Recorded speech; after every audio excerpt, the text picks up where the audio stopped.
Binabago ng AI ang pakikidigma, gaya ng nakikita sa Manta Ray Submersible ng Northrop Grumman. Ang pagpapalit ng mga tao ng mga robot ay maaring magligtas ng mga buhay, ngunit nagpapataas ng ethical na alalahanin tungkol sa kontrol at pananagutan. Bagamat maaring baguhin ng malawakang deployment ang depensa, nananatili ang mga tanong. Handa na ba ang mundo na ipagkatiwala ang autonomous AI ng mga desisyon sa mga sandatang nuklear? Gaano karami sa robotic warfare na ito ang tunay na makikinabang sa sangkatauhan? Samahan kami habang inilalahad namin kung paano iniiwan ng bagong DARPA Manta submarine ang mga karibal sa alikabok. Habang ang mga inhinyero ay humarap sa mga hamon sa buong kasaysayan, ang Northrop Grumman ay patuloy na nakabuo ng isang kahangahangang hanay ng mga makabagong ideya. Ang tradisyong ito ay maaring masubaybayan sa mga visionary tulad ni Leonardo da Vinci na nagdisenyo ng mga bird-inspired na flying machine. Kasunod ng legacy na ito, ipinakilala ng Northrop Grumman ang Manta Ray, isang proyekto na pinagsasama ang mga hydrodynamic na prinsipyo ng mga namesake, fish nito sa mga advanced na autonomous system at energy-efficient propulsion technology. Ang pinakahuling natapos na prototype ng Northrop Grumman, ang Manta Ray Uncrewed Underwater Vehicle, UUV, ay inihayag ng mas maaga sa taong ito. Binuo ni Northrop Grumman ang sasakyan sa ilalim ng kontrata mula sa Defense Advanced Research Projects Agency, DARPA. Kaya naman, ang Manta Ray ay resulta mula sa 4 na taong pagtatrabaho patungo sa proyekto ng DARPA para sa pagbuo ng isang autonomous, sobrang laking uncrewed underwater na sasakyan, SLUV, na may kakayahang gumawa ng pangmatagalan at pangmatagalang mission ng walang tao sa paligid. Ang pangangailangan ng DARPA ay nagpapakita ng isang bagong diskarte na maaring magbigay daan sa isang autonomous, napakalaking uncrewed na sasakyan sa ilalim ng tubig na sumaklaw sa malalayong distansya sa loob ng maraming buwan habang gumagamit ng kaunting enerhiya. Ang kinakailangang bilis na ito ay nangangailangan ng isang malaking bangka na maaring direktang ilunsad mula sa isang pier sa halip na mula sa isang barko o submarino. Ang pangangailangang ito ay humahantong sa isang futuristic glider na may kakayahang magdala ng mahabang haba ng napakalaking payload. Gamit ang isang sistemang iginuhit mula sa glider type na propulsion, ang Manta Ray, binabago ng Manta Ray ang buoyancy nito upang tumaas sa tubig, pagkatapos ay dumudulas pababa. Sinasamantala ang isang hydrodynamically optimized na katawan ng barko, Kamakailan, na kompleto ng Northrop Grumman ang Manta Ray at inilipat ito para sa pagsubok sa California mula sa pasilidad ng production sa Maryland kahit na sa loob ng mga subsection. Sa account na iyon, nagpapatunay ng isang streamlined na paraan ng pagpapadala ng isang system sa buong mundo at pag-assemble nito habang binabawasan din ang mahalagang pier space at naval installation. Katulad nito, ang Manta Ray ay idinisenyo para sa mga multi-role na operation. Meron itong ilang mga payload bay na may iba't ibang laki at configuration. Nangangailangan ng suporta sa logistic ng tao o on-deck na pagpapanatili sa dagat sa mahabang panahon. Ang inisyatiba ng Manta Ray ay nakakuha ng mga options sa kontrata sa DARPA upang isulong ang programa. Ang proyekto ay naglalayong bumuo ng advanced na teknolohiya para sa mga unmanned underwater na sasakyan na may kakayahang pangmatagalan at mahabang hanay na operasyon sa mga kapaligiran ng karagatan. May 3 pangunahing kontratista, ang Northrop Grumman Systems Corporation, Martin Defense Group, LLC, Dating Novatech, LLC, at Metron, Inc. Ang hamon ay mag-focus sa paglutas ng mga pangunahing technical na issue tulad ng pamamahala ng enerhiya, pagtaas ng pagiging maaasahan ng sasakyan, biofouling at pagpapagaan ng kaagnasan. Bagamat natapos ang mga paunang pagsusuri sa disenyo noong unang bahagi ng 2021, pinatunayan ng mga inaasahang pagsusuring ito ang posibilidad at posibleng na ang paggawa at pagsubok ng sasakyan. Sa patuloy na ambisyosong pagsisikap na baguhin ang mga operasyon sa ilalim ng dagat, iginawad ng DARPA ang Phase 2 na mga kontrata para sa Manta Ray program noong 2020. Ay may papel na ginagampanan sa pagbuo ng isang natatanging full-scale demonstration vehicle upang maisakatuparan ng pananaw na ito. Si Martin ay inatasang maghatid ng isang bagong tactical na nakakasakit na autonomous na sasakyan, samantalang ang Northrop ay nagbabago ng isang umiiral na programa. Ang parehong mga sasakyan ay ginawa upang makakuha ng mga layunin o magbigay ng reconnaissance sa bansa ng isang kalaban. Nakagawa si Martin ng bagong konsepto. Gayunpaman, ang mga kontrata ay nilagdaan sa pagitan ng kani-kanilang mga magulang na kumpanya, ang Northrop Grumman Corporation at Martin Defense Group, LLC. Pinangasiwaan ng Northrop Grumman Corporation ang programang Manta Ray. Ayon sa mga nakatakdang yugto sa seremonyang ito, Ipinagmamalaki nitong ipahayag ang pagpirma ng mga kontrata sa maliliit na kumpanya sa regular na kaganapang ito. Ang pangmatagalang layunin na ito ay humantong sa pagbuo ng mga yugto mula sa pangangalap ng Manta Ray. Ito ay nasa ilalim ng opisina ng Undersea Warfare Program ng DARPA sa pamamahala ng paghingi ng Manta Ray at mga kontrata sa wakas. Dapat matugunan ng bawat demonstrador ng kontratista ang sumusunod na 4 na kinakailangan.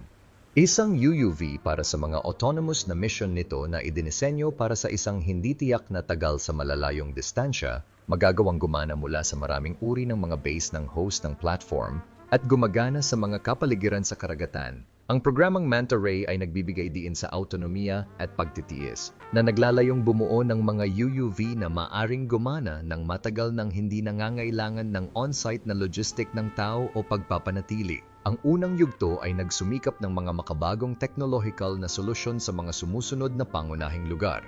Pamamahala ng enerhiya, matinding pagiging maaasahan sa kapaligiran, biofouling at pagkontrol ng kaagnasan, pag-navigate at pag-iwas sa balakid. Gagamitin ang mga ito upang lumikha ng mga sasakyan sa ilalim ng dagat na may kakayahang magpanatili ng mga misyon sa komplikado at dinamikong kapaligiran ng karagatan.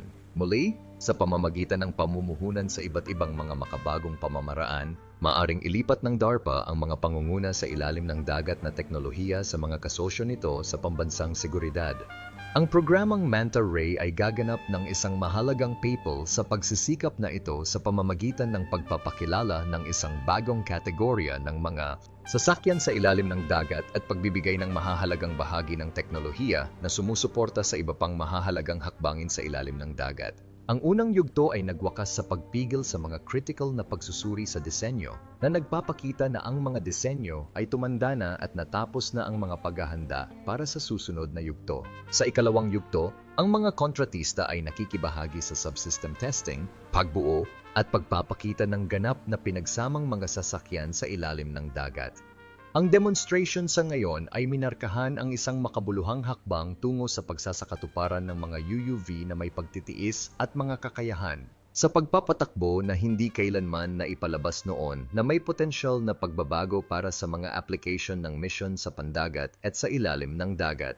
Gayunpaman, kasama ang mga bagong katangian nito sa paghahatid ng mga makabagong teknolohiya na lumilikha ng mga madiskarteng sorpresa, ang UUV ay in-engineered upang itulak ang mga hangganan ng mga operation sa ilalim ng dagat na nakatuon sa versatility, autonomy, at logistical na kahusayan. Ito ay idinisenyo upang maging payload capable.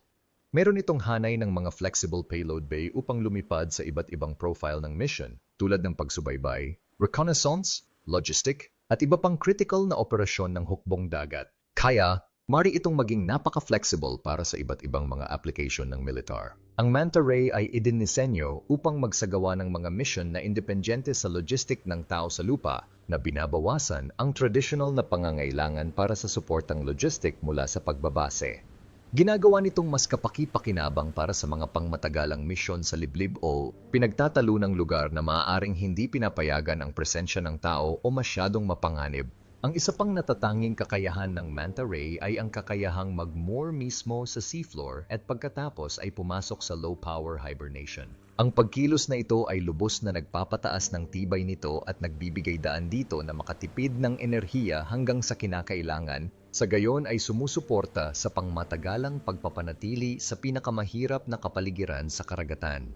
Ito ay modular sa disenyo at sa gayon ay maaring ihiwalay at ipadala sa 5 karaniwang lalagyan ng pagpapadala. Nag-aalok ito ng madaling solusyon para sa transportation at pinapadali ang mabilis na pagpupulong at paglulunsad sa field na nagpapahintulot na magamit ito sa mga expeditionary mission sa buong mundo nang walang masyadong maraming infrastruktura ng hukbong dagat. Sa ganitong mga advanced na tampok sa disenyo, ang Manta Ray ay nasa bingit ng tunay na pagbabago ng mga kakayahan ng sasakyan sa ilalim ng dagat.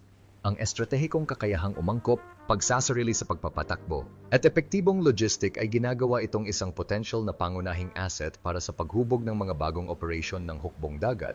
Hindi bababa sa dahil ang pananaw na ito ay malapit na tumutugma sa mga layunin ng pagbabago at pag-unlad ng teknolohiya ng DARPA. Gayunpaman, hindi nag-iisa ang Estados Unidos sa pagsisikap na lumikha ng mga drone sa ilalim ng dagat na nakapag-iisa na makapaglakbay ng malalayong distansya na may mababang pagkonsumo ng gasolina. Noong Enero 2023, inihayag at ipinakilala ng Russia ang isang long-range underwater o submarine drone na kilala bilang Poseidon. Mukha itong torpedo, ngunit pinalakas ng nuclear energy at may kakayahang magdala ng nuclear warhead. Ang inaasahan ay ang nais ng DARPA at ng militar ng US mula sa Manta Ray ay higit pa sa pagkakaroon ng anumang iba pang gusali na hindi gumagamit ng fission nuclear energy source. Sa disenyo ng sasakyan sa ilalim ng tubig, mayroong isang kapansin-pansing pagkakaiba sa pagitan ng dalawang uri ng mga sasakyan, ang mga na-optimize para sa tibay at ang mga dinisenyo para sa pagdala ng mga kargamento. Gaya ng tinalakay ni Warner sa isang podcast noong 2022, ang mga sasakyang mahusay sa mga pangmatagalang mission ay karaniwang isinasakripisyo ang kapasidad ng payload at limitado sa mga pangangailangan ng masa at enerhiya na maaari nilang suportahan. Sa kabaligtaran, ang isang mas traditional na propeller-driven na sasakyan sa ilalim ng tubig ay kadalasang kinakailangan kung ang isang sasakyan ay kailangan para maghatid ng mas malalaking sensor o payload o upang mapaunlakan ang mga device na may mas mataas na pangangailangan sa enerhiya. Gayunpaman, ang mga naturang sasakyan sa pangkalahatan ay hindi nag-aalok ng parehong antas ng pagtitiis na kadalasang kinakailangan ng mga aplikasyong militar. Ang karagatan ay puno ng mga potential na mapagkukunan ng enerhiya tulad ng mga alon, at kahit na banayad na pagkakaiba sa temperatura ng tubig o mga antas ng asin. Ngunit walang perpektong pinagmumulan ng enerhiya ng karagatan para sa mga layunin ng DARPA. Bukod pa rito, binanggit ni Kelly Rule, isang inhinyero sa Sandia National Laboratories at tagapayo sa programa, sa isang podcast na ang enerhiya ng alon ay isang mahalagang mapagkukunan, lalo na para sa malapit ibabaw na transportasyon. Karamihan sa enerhiya ng alon ay puro sa mga itaas na layer ng karagatan. Gayunpaman, sabi ni Ruhle, ang enerhiya ng alon ay nagiging hindi gaanong napapanatiling mapagkukunan matalino sa mas malalim. Itinuro din ni Ruhle na ang kasalukuyang enerhiya, lalo na sa pamamagitan ng tidal system, ay napaka-local. Kinukuha ang enerhiya ng tidal sa particular na mga geograpicong site na tinatawag na tidal streets, kaya kailangan na maghanap ng mga particular na lugar para sa pag-ani ng mapagkukunan. Ang robot ay maraming nalalaman na may iba't ibang sensor o mga pakete ng armas na magagamit na nakamount sa pangunahing chassis. Halos lahat ng mga ito ay man-portable. Ang Talon ay isang man-portable robot na tumatakbo sa maliliit na treads. Sa base configuration nito, wala pang 100 pounds, 45 kilo ang bigat nito. Ang talon ay pinapatakbo gamit ang joystick control, may 7 setting ng bilis, at may pinakamataas na bilis na 6 na talampakan ng 1 metro bawat segundo. Magagamit nito ang mga yapak nito sa pag-akyat sa hagdan, pagmaniobra sa mga durog na bato, at kahit na sumakay ng niebe. Ang versatility ay idinisenyo din sa talon na may maraming posibleng configuration na umaangkop sa robot sa situation. Kasama sa pangunahing talon ang mga audio at video listening device at isang mechanical na braso. Ang isang magaan na version na 60 pounds o 27 kilograms ay hindi kasama ang braso. Ginamit ang mga talon para sa paghahanap at pagsagip sa WTC Ground Zero at ginamit ang mga ito sa Bosnia, Afghanistan at Iraq para sa pagtatapon ng mga live na granada, improvised explosive device at iba pang mapanganib na pampasabog. Kamakailan lamang, ang talon ay inihanda na gampanan ang isang mas malaking papel. Ang lahat ng talon ay nilagyan ng ngayon ng mga chemical, gas, temperature at radiation sensors. Ang militar ay nagpapatakbo pa ng mga pagsubok sa mga talon na may dalang baril. Ayon sa manufacturer na Foster Miller, ang mga talon robot ay maaring i-configure gamit ang M240 o M249 machine gun o Barrett 50 caliber rifles. Ang Packbot ay isa pang maliit na robot na nagpapatakbo sa mga treads. Ito ay mas maliit at mas magaan kaysa sa talon na tumitimbang ng humigit kumulang 40 pounds na 18 kilo sa pangunahing pagsasaayos ng Scout. Ang Packbot ay man-portable at idinisenyo upang magkasya sa bagong standard pack ng US Army, ang Modular Lightweight Load Carrying Equipment, MOLE.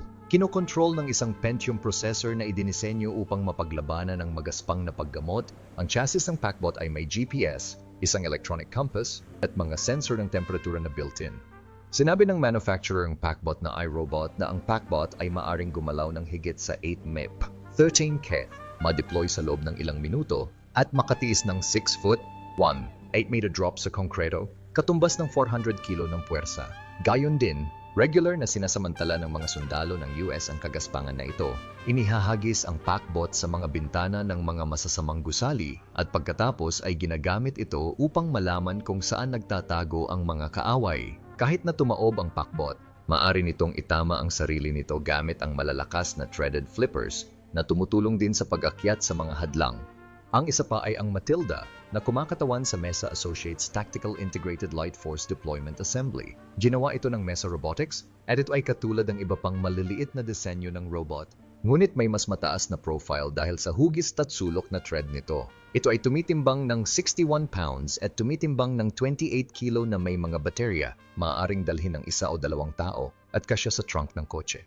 Ang Matilda ay may maraming posibleng pagsasaayos. Halimbawa, maaari itong nilagyan ng mechanical na braso o iba't ibang mga camera at sensor at kahit na hilahin ang isang maliit na trailer. Ang pinakamataas na bilis ng robot ay 3 talampakan, 1 metro bawat segundo, at ang single charge na runtime nito ay 4 hanggang 6 na oras. Sa kaganapan ng pinsala sa pagtapak, ang mabilisang pagbabago ng mga track ay maaring palitan sa loob ng humigit kumulang 5 minuto. Ang mga sasakyan ng Mule at ARV ay maaring magsimula ng isang bagong uri ng pakikidigma. Mayroong 3 iminungkahing version ng Mule na lahat ay iikot sa mga gulong.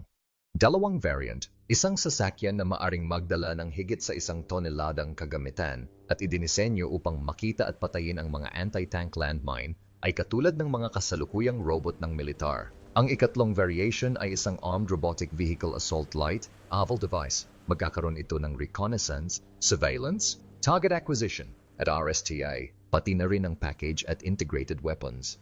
Sa madaling salita, ang robot na ito ay katulad ng isang sundalo ng tao na maaring makipaglaban sa kaaway. Ang mga ARV robot ay hindi katulad ng mga sundalo at mas katulad ng mga tangke. Nilalayon ng Army na gumamit ng mga ARVA robot upang suportahan ang mga misyon ng sasakyan na pinapatakbo ng tao. Ang isang tank squadron commander ay maaring gumamit ng mga ARVA robot upang palawigin ang lugar ng impluensya ng kanyang koponan nang hindi nangangailangan ng higit pang mga sundalo. Ang robot ay maaaring kumuha ng mga pinakamapanganib na posisyon at magbigay ng suporta sa tuwing papasok ang mga sasakyang pinapatakbo sa isang labanan. Gayunpaman, ang isang pangunahing alalahanin para sa militar at mga inhinyero ay ang pagkakataon na ang isang robot ay hindi gumagana. Ang mga talakayan tungkol sa paggamit ng mga armadong robot ay kadalasang kasama ang posibilidad ng pagpapaputok ng isang robot sa mga mapagkaibigang puwersa o mga inosenteng bystanders. Ang robot ay nagsimulang umikot ng hindi mapigilan bago nito mahawakan ang pampasabog na aparato. Sa kabutihang palad, hindi naging sanhi ng pagpapasabog ng aparato ang robot. Sinasabi ng mga opisyal ng militar na ang layunin ng paggamit ng mga unmanned na sasakyan at mga robot ay makibahagi sa labanan ng hindi nanganganib sa mga kaswalti ng tao o hindi bababa sa mga kaswalti ng tao sa ating panig. Ang isa pang benepisyo ay kahit na mahal ang mga robot, maaaring mas mura ang mga ito kaysa sa paglalagay ng mga sundalo ng tao. Ang mga robot ay nangangailangan ng pagpapanatili ngunit hindi nangangailangan ng mga benepisyo sa kalusugan o pagre-retiro. Maaari rin silang makapaglingkod ng mas matagal kaysa sa mga sundalong tao. Maraming naniniwala na ang mga robot ay hindi kailanman ganap na papalitan ng mga sundalo ng tao, ngunit gagamitin ito sa mapanganib o nakakapagod na mga misyon. Ang isang robot na sundalo ay hindi kailanman magsasawa, kaya ito ay perpekto para sa guard duty o pangmatagalang mga misyon sa pagsubaybay. Plano ng South Korea na gumamit ng mga robot para magpatrolya sa hangganan nito sa North Korea. Ang mga robot ay tinatawag na intelligence, surveillance at guard robot at gumagamit sila ng mga regular at infrared na camera upang makita ang mga nanghihimasok hanggang 2GV, katulad nito. Sa isip, lahat ng mga robot ng militar ay magbabahagi ng isang karaniwang platform na nagpapahintulot sa mga opisyal na umasa sa maraming mga robot sa isang komplikadong misyon. Halimbawa, maaring panatilihin ng manta ray sa ilalim ng surveillance ang isang lugar na nagbo-broadcast ng information sa mga unmanned ground vehicle habang papasok sila. Salamat sa panonood. Habang narito ka pa, mag-click sa link sa iyong screen upang mapanood ang isa pa sa aming mga kawili-wiling video. See you there!